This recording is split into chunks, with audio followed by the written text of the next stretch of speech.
जय सच्चिदानंद।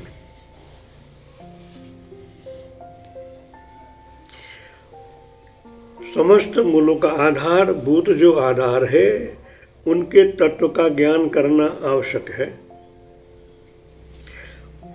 मूल की समाप्ति होने पर अनुभूति का विशिष्टता होती है। समापन 5 तत्व जब इकट्ठे होते हैं तो उनकी अनुभूति भी इतनी ही इम्पोर्टेंट है। ऐसा कहा जाता है जब शक्ति जागृता हो जाती है तब वह स्वयं ही सब कार्य करने लग जाती है। अभी आपने कहा इसी तरह हुआ ही। जब 5 तत्व इकट्ठे होते तो इनके अंदर आपको प्राण भरा जाता है। पंच तत्व शब्द, आकाश का मूल के शब्द है।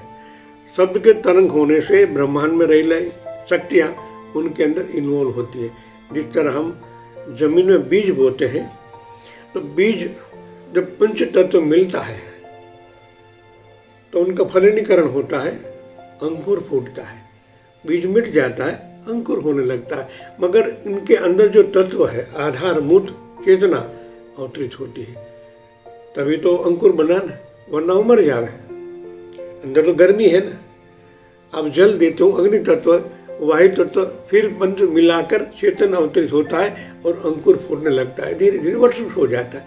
इसी तरह जब शक्ति 5 तत्व आपके मूलाधार के अंदर आप जागृत करते हो तभी अंदर रही हुई शक्ति जागृत होती है, वो काम संभाल लेती है और आपका हर कार्य होने लगता है। इसलिए आधार का भेदन करके तुम मूलाधार दृढ़ बनाओ। बस एक मूलाधार रूप तत्व को निश्चित ज्ञान हो जाने पर उसे वशीभूत कर लेने पर मंगलकारी बल प्राप्त होता है। उसे वशीभूत कर लेने पर मंगलकारी कार्य होता है। वशीभूत करना मूलाधार चक्र पर आपका कंट्रोल, अब कंट्रोल होना जरूरी है। जो शक्ति आपके वश में होती है और तभी वो कार्य आपके हर एक कार्य होते हैं। वश में किन के? आपकी चेतना के आधार पर वो वशीभूत होती है। आपके आंतरिक जगत में जितनी दिव्यता है, क्योंकि जब आप आज्ञा चक्र से मूलाधार चक्र को देखते हो तो इनके बीचों चक्र जो है उनकी दृष्टि से धीरे धीरे आप मूलाधार चक्र को देखोगे तो यही प्रकाश वहां अवतरित होता है। जिस तरह हम शास्त्र में पढ़े हैं कि गणपति महाराज को कई देवों ने शक्तियां प्रदान की, इसलिए गणेश भगवान मूलाधार चक्र के देवता है। ऊपर के जो जितने चक्र है, जितने देवी देवता है, जब आप उनको चेतन से मूलाधार को देखते हो, समस्त मूलाधार के ऊपर के जो देवी देवता है वहां अवतरित होते हैं। मतलब उनकी रश्मियां, उनकी शक्तियां मूलाधार में अवतरित होती है और वहां से फिर उद्गमन होता है। बिना शक्ति के कुछ कार्य नहीं होता। पुरुष शक्ति इसलिए हर एक चक्र में एक शक्ति है, एक पुरुष प्रधान है। डाकिनी शाकिनी से जो शक्तियां है, आगे के देवता अलग है। गणेश भगवान मूलाधार के हैं, स्वादिष्ठान में ब्रह्मा जी है, मणिपुर में कौन है? मणिपुर चक्र में भगवान लक्ष्मी नारायण भगवान दोनों है, नारायण बैठे हुए हैं। तो सबकी शक्तियां मिलाकर मूलाधार में इकट्ठी होती तब वहां शक्ति संपन्न कार्य होता है। और आज शक्ति को जब कुछ असुर को मारना है तो शक्ति तो कौन देते हैं? सब लोग उनको देते हैं। और इस तरह की जो बनी हुई है वो शक्ति काम करने लगती है। इसलिए उनको दृढ़ संकल्प से आप उनको अपने वशीभूत करें तो आप चेतन हो। चेतन ये कार्य कर सकता है। चेतन माने परमात्मा। जब आपके अंदर परमात्मा जागृत होते हैं, साक्षात्कार आपका होता है, तभी वो सर्व संबंध आपके अबुझों कोसों शक्तियाँ इकट्ठी होती है और मूलाधार में अवतरित होती है। जिस तरह शरीर छूटता है तभी ये कार्य होता है, जब साक्षात्कार होता है तभी ये कार्य होता है। पूरे शरीर में शक्तियाँ इकट्ठी होकर मूलाधार में स्थिर होती है तब वो उद्गमन करती है, तो उनके साथ पूरा लश्कर आता है। तो जीवंत जागृत में साक्षात्कार होने से पूरे ब्रह्मांड की शक्तियाँ आपके साथ जुड़ जाती है। इसलिए मूलाधार रूप तत्व के निश्चित ज्ञान होना जरूरी है। मूल के ज्ञान से ही बड़ी बड़ी मूलभूत बातें ज्ञात होती रहती है। गुदा और लिंग भाग के बीच में स्फुरित होता हुआ छोटा सा एक मूलभूत तत्व विराजमान रहता है। दोनों का मिलन से एक मूलभूत तत्व, अणु समझो, विराजमान होता है। जब शक्ति जागृत हो जाती है और कार्यकारिणी होती है, क्रियाशील होती है, तब वहां पर एक महान दिव्य ज्योत का बार बार स्फुरण होता रहता है।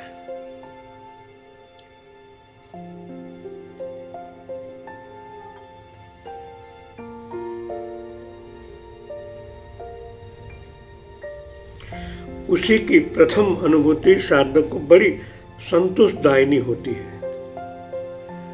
आनंददायिनी होती है। उस समय वहीं पर चित्त रम जाता है और फिर हट भी जाता है। चित्त माना आपका ध्यान रहता भी, हट भी जाता है। मगर एक बार परमानेंट हो जाने से एक कार्य संपन्न होता है। उनका अर्थ यही है कि जो उन पर जो लम बीज मंत्र है उनको जागृत करना पड़ता है। लम बीज मंत्र के जो तरंगे जब पूरी कुंडलिनी पर फैलने लगते, मूलाधार चक्र पर फैलने लगते हैं, जब एक सूत्र में इकट्ठा होते तभी शक्ति जागृत होती है। जब प्राणोत्थान करना होता है तब वहाँ शक्ति को अवतरित करना पड़ता है, फिर उनको उजागर करना पड़ता है। वही सर्वशक्ति संभवित चित्त का आधार है। जागृता शक्ति वहीं पर सर्वप्रथम साधक को अनुभूति प्रदान करती है। उस ज्योतिर्मय का ज्ञान जब साधक की अनुभूति में आता है तब ऊपर की ओर उस ज्योति का स्मरण होता है और उनके ऊपर की ओर प्रकाश दिखता है। तब समझना चाहिए कि शक्ति बहुत बड़ा कार्य करने को उद्यत हो गई है। इनसे ये तो हमें समझ में आ गया कि माँ भगवती भी शक्ति है, प्रकाश एक शक्ति, चित्त शक्ति है।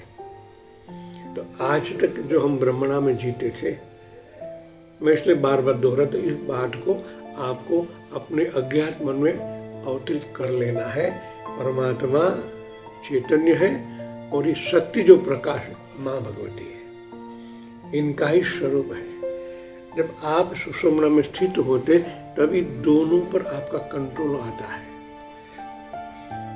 वरना एक शक्ति है, शिव है, मगर अलग है। ये दो भाग में बटे हुए, जब एक होते हैं तभी सुषुम्ना में दोनों का मिलन होता है, शिव और शक्ति का, और वही संपन्न होता है। बिना अलग से कुछ नहीं होता, एक होते हैं तभी एक कार्य संपन्न होता है। मूलाधार में भी है, स्वादित्य में वही रहता है, एक एक चक्र में वही घटना घटित, दोनों का मिलन। इनसे ही आप कार्य कर सकते हो।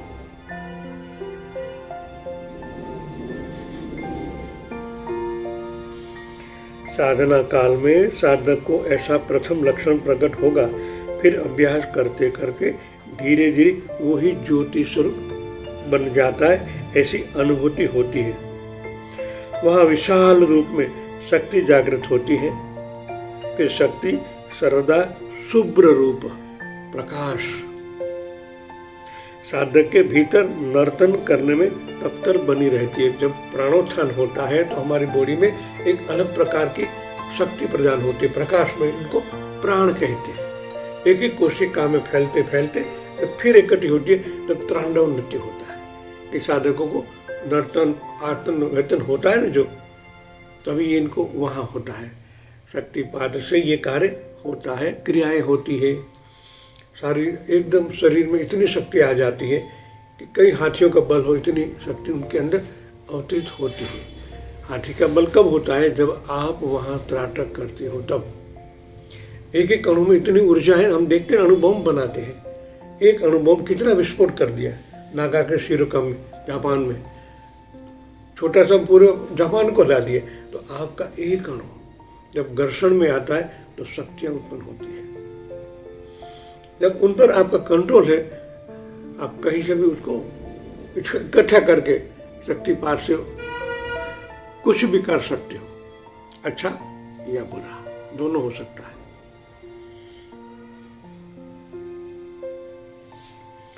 साधक को चाहिए कि स्फुरित होने वाले मूलाधार को भली भ्रांति कंपित करता रहे।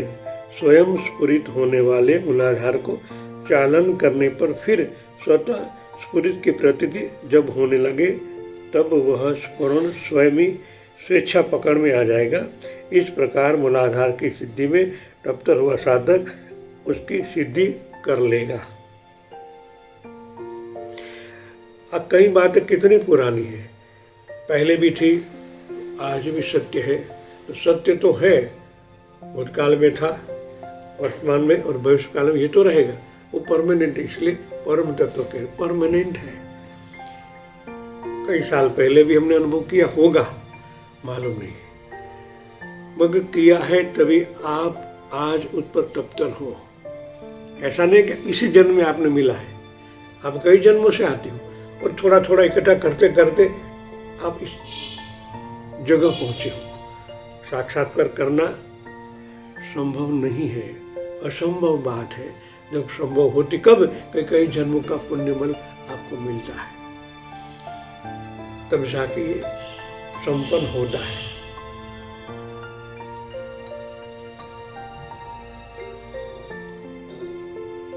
मूलाधार के दृढ़ होने पर साधक परम आनंद में निमग्न हो जाता है और अनुभूति प्राप्त करता है। सदंतर वहीं पर कमल के आधार का, कमल की भ्रांति निर्मल कुछ पंखुड़ियां से सुशोभित एक चक्र का आकार भी साधक को दिखाई पड़ता है। जब आप डीप में जाते हो तभी मूलाधार की अनुभूति होती है कि चक्र रूप में 4 पंखुड़ियों वाला ये कमल है।